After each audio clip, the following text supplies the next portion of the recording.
I'm Chimoma Mangazi with Business Time on Times. It is a magazine program where we bring you business and economic news stories making headlines. In the program today, Treasury speaks on International Monetary Fund deadlock over fresh extended credit facility talks. Also in the program, we find out what players in the fuel supply sector are doing to restore normal supply. We have these and other stories. Stay tuned.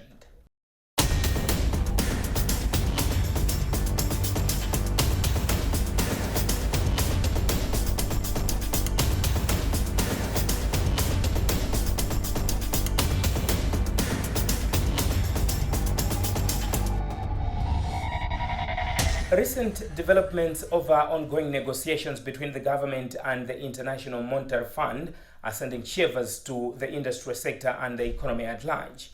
On Monday, the IMF revealed that they had opted to halt negotiations over a new ECF owing to Malawi's unsustainable debt situation. But what does the future hold for Malawi? This is a question Minister of Finance Sostin Gwengwe attempted during a press conference on Tuesday. What has been pushed forward is the mission that was meant to have started yesterday, according to the formal and official communications that we were exchanging with the International Monetary Fund. The mission has not started and will not happen this week because we have one outstanding issue, which even if we did the mission would have been pointless. Because we would not really have been able to go to the much required staff level agreement, and that's because within the fund they need to get approvals for the mission chief to come and sign that staff level agreement. That approval she has not gotten yet, and they're still pushing within the fund to make sure that we cross the line. The sticker issue is on the serviceability of our huge debts, because IMF does not lend into a country with unsustainable debts, and we need to be able to have that strategy or plan on making sure that our debts are sustainable as it is. I also called the media just to clarify what we have been reading in the newspapers today, that it gave an impression as if Malawi and IMF have walked away from the table of negotiations. That's not correct. What we have pushed forward is the mission, which was meant to start yesterday. But the negotiations continue even as of tonight. We're expecting that conference call with the mission to update us on the progress they made yesterday within the fund. So I called the media for those two reasons, to update where we are, that we still have the lead flag on debt, and where both the IMF and us as a sovereign are working very hard to look at best ways on how to address this aspect.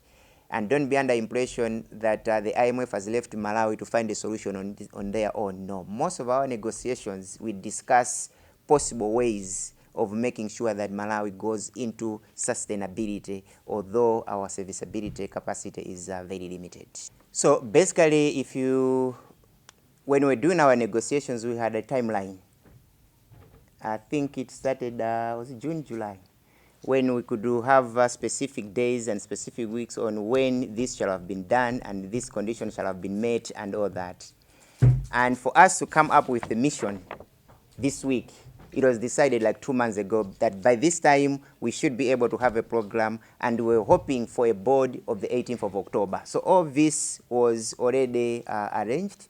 And if you ask me saying, what's your expectation? Our expectation was by this week, we should have been signing the staff level agreement. And by 18th of October, the board should have been considering the ECF for Malawi.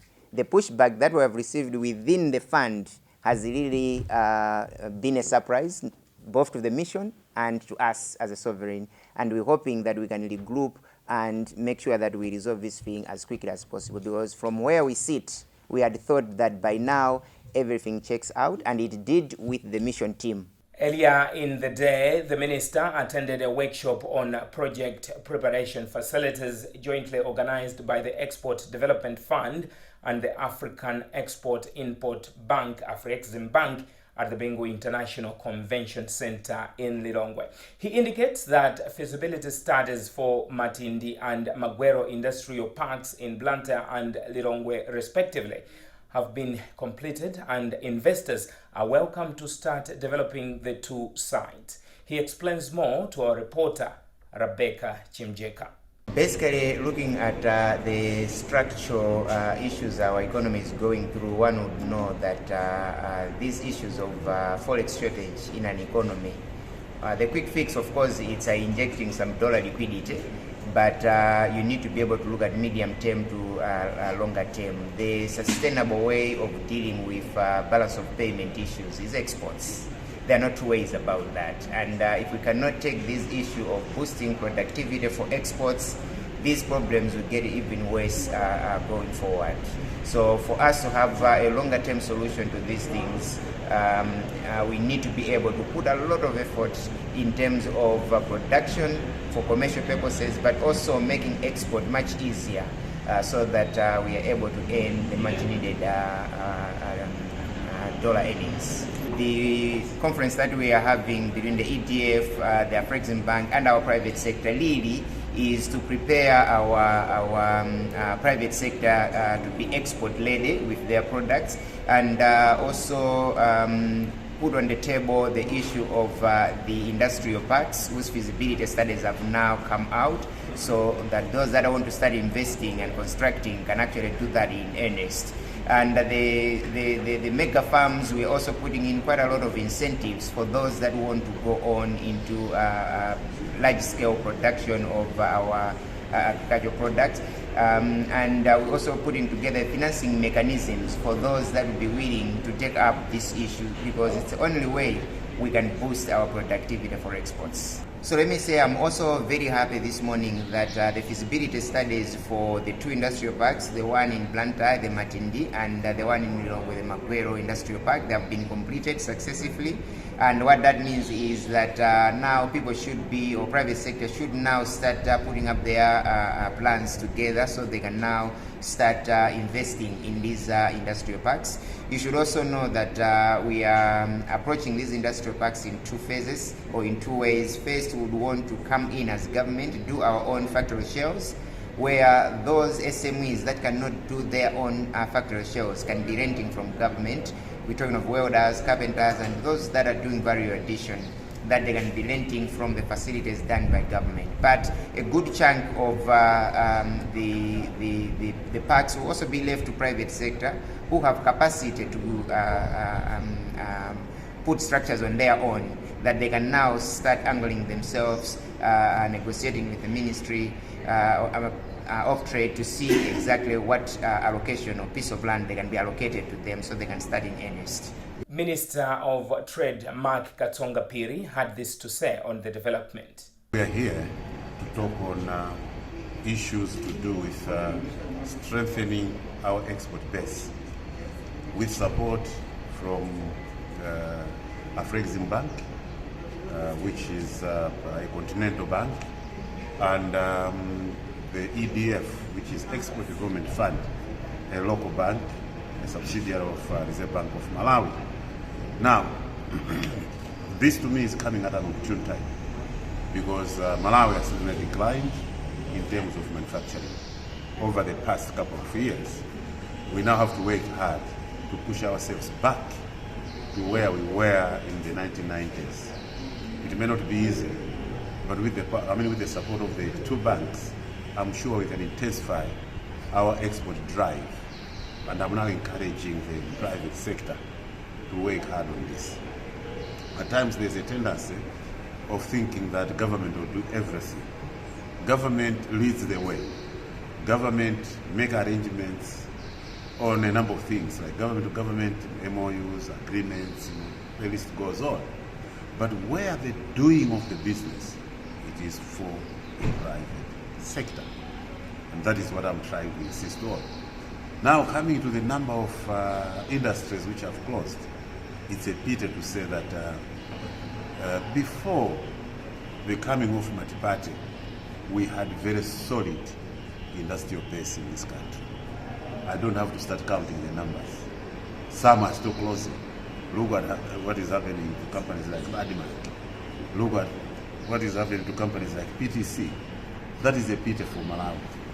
But not all is lost. If we can just jack up, taking advantage of Afrexim Bank and other financing organizations are doing, we can resustain the economy. And Orlanti Dote is director responsible for export development at the Afrexim Bank. The industrial parks I mentioned to you were projects that we're providing debt finance to. For Malawi, we've committed up to $6 million for the project preparation, and we are looking at being able to attract over $915 million into the two parks, the one at Moguero and the one at Matinde. So that is our objective. And it cuts across a whole stream of funding. We will be providing equity through our Fund for Export Development in Africa. We'll be providing debt financing through the bank itself, and we'll be supporting in investment promotion and also bringing together other partners of the bank, both development finance institutions and strategic partners we'll work with to be able to develop these projects. Overall, we see us attracting up to $950 million across the value chain over the next 10 years in these two special economic zones. And what we've discovered is that once these industrial parks are completed, we are able to create about 24,000 jobs from the two of them. This is Business Time. We'll be right back.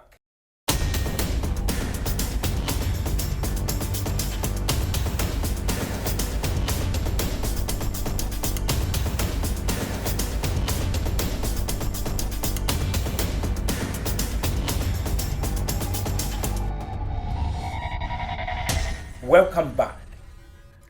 Petroleum Importers Limited PIL says it has secured $13 million from local commercial banks for the importation of fuel as the country continues to face shortages of the commodity. Since last month, the country has been grappling with fuel shortages at the back of the scarcity of foreign exchange. Speaking in an interview, PIL General Manager Martin Msimuko says the money they have already ordered the first chunk of 8 million liters of the commodity, which has already started arriving in the country. Justin Kweo engaged Msimuko. Right now I'm joined by the General Manager for Petroleum Importers Limited, Mr. Martin Msimuko, who will take us through to let us know what exactly has led to the crisis, the fuel crisis that we are in now, and what are the possible solutions. And as one of the two players in terms of fuel importation in the country, what are they doing to make sure that we are out of this crisis? Take us through, how has been your journey this year in terms of fuel importation, and how much have you imported the commodity? What's the volume of the commodity that you have imported into the country this far? I think we have, within what we have been able to get in terms of foreign exchange, as PIL, we need to say as a matter of background that our mandate is to bring fuel for only 4 players in the market, which are Total, Puma, Vivo, and Petroda. And according to the Strategic Fuel Regulations of 2018, as PIL, we need to get 50% of their requirements, those 4 companies, and they need to get the other 50% from the strategic fuel reserves. So far, since January, we have been able to source over 140 million liters for these 4 companies that we procure fuel for. And this, if we look at the numbers, it is representing 56% of their requirements, which means, therefore, that as PIL, we have brought in 6% above what we should have given to them. This means that we are covering the ground for other players in the market.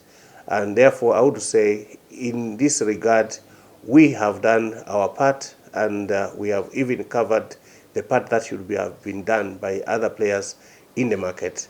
I think if you ask me, coming from even previous interviews, we have always indicated that the equation to fuel availability into this country is always foreign exchange.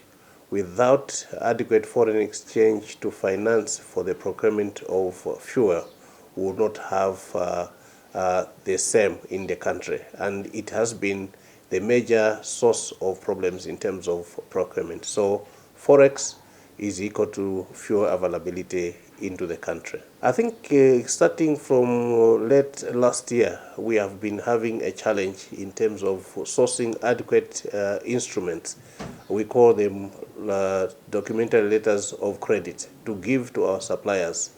The banks in Malawi have been limited in the amount of foreign exchange that can be available for them to issue those letters of credit to our suppliers. And therefore that has created this need that because there is little foreign exchange on the market, we are asked to reduce our requirements. So whereas we would be looking for a certain amount of money to buy the product, we are being limited by what is available on the market. We have heard that the central bank and some local banks have given Forex to players in the fuel importation sector. How much have you secured and how long will that Forex take you? Yeah, we have also heard through the media of the same, and it is our concern that there has been such amounts which have been given to some other players. We are following up with the banks to get the same help. Yes, we have been assisted, but not to the same magnitude by Reserve Bank. We are hoping that they are going to give us similar treatment in terms of making sure that there is fuel security, because without foreign exchange, we are not going to be able to bring the much needed fuel. And therefore, we will be able to follow up with our banks to be able to see if they can still help us in the same manner through the central bank. Earnings from cotton have grown by 170%, having reached 9.75 billion kwacha from 3.6 billion kwacha recorded in 2021. This is according to figures from the Cotton Council of Malawi, CCM. However, its executive director, Cosmas Luanda, describes the 2022 season as a mixed bag, owing to challenges the sector faced. He explains more in this interview. Yeah, the 2021-2022 cotton production and marketing season would be described as a mixed bag because right at the beginning of the season, we faced a lot of difficulties to have the crop growing and establishing, mainly because we had a delayed season. If you remember very well last season, rains were starting around late December, even January. So that affected the proper crop development, and has had also a negative impact on the yields and the production that we are recording this season. Apart from that, again, you remember we had two cyclones in the lower Shire, the cyclone Ana and the cyclone Gombe. These together affected an area of cotton not less than 4,500 hectares, and that's a big, vast area of land. And that again has had a big dent on the production of cotton this season. But apart from that, the crops that survived afterwards did so well. And across the country, we have managed to register yields that are averaging 1,800 kilograms per hectare. And that's a big achievement, because it means the profitability of cotton as a crop is now growing, and the farmers are getting more and more interested to grow cotton. When we compare with what was happening before we introduced the hybrid variety. Yes, it brought a hitch on the marketing of seed cotton, because as you are aware, the marketing season this year followed club-based contract arrangement. The other genus were tasked to take up the role and buy all the seed cotton that was remaining from the other farmers. So apart from the delay, I think in total the season went on very well, despite the delays that were caused by the failure of the two geniuses to join the cotton market. Yes, the production that we have is not as high, yes, but this season we saw a big jump in terms of the price that was offered to farmers. Historically, I think farmers have been offered 375 per kilogram at the best. But this year, the buyers 500 per kilogram of seed cotton. So that's one major contribution. Apart from that, you'll see that the production also has improved somehow, because in the past, the yields per hectare were around 600, 700 kilograms per hectare when we used the open pollinated varieties. But now we are talking about hybrid cotton varieties also that are genetically modified in a sense. And so these ones are really bringing the magic into the cotton industry, because farmers are now able to make a little more money than they used to make before. With that item, we've come to the end of today's edition of Business Time. It is a magazine program where we bring you major business and economic news stories making headlines in the country. On behalf of the entire production team, I'm Chimwemwe Mangazi. But always remember, if it doesn't make money, it doesn't make sense. Bye for now.